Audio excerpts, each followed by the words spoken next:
A lot of people live their lives not wanting to do anything wrong. A few people live their lives wanting to do something right. Welcome to the Word for 2021. Today we're in 1 Samuel chapter 14. As you're reading this chapter, you will see that Saul and his son Jonathan, they live life differently. Saul, he was very content to live on the sidelines. Jonathan wanted to live on the front lines. Saul was waiting for something to happen. But Jonathan, he was going to make something happen. As chapter 14 begins, the Philistines are in charge of the country. They've taken away all the weapons so that Israel is disarmed. There are no blacksmiths to be found in Israel. The Israelites, they are scared, they're intimidated, and they're hiding.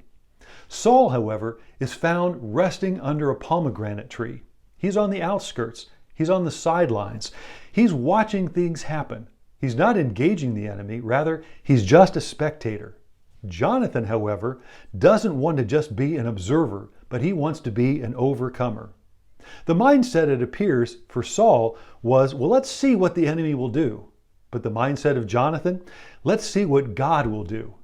In verse 6, this is what Jonathan said, "Nothing can hinder the Lord from saving, whether by many or by few." Jonathan trusted that the Lord would be leading him. Jonathan was trusting that God would act on his behalf. And Jonathan, he had a bold plan. So he and his armor bearer, they did a very risky move. It was something totally out of the norm. And they attacked a battalion of Philistines. And they killed 20 men in a half-acre area. Well, their victory, it started a panic within the Philistines. The Philistines, they started to flee. They even turned on each other with their swords. And it says in verse 23 that on that day, the Lord saved Israel. The course of Israel's history was literally changed by one man.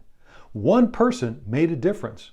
One person who was wanting to get off of the sideline and into the front lines changed everything. Here's something to think about.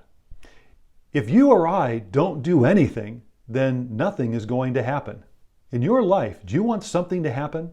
In your church, do you want something to happen? May I encourage you, don't sit on the sideline, but rather invite someone to church. Ask to pray for someone. Write a letter. In fact, take a risk and get involved. It could be that God will use you to make the difference. You could be used by God to start a brand new movement of God. Thank you for joining the Word for 2021.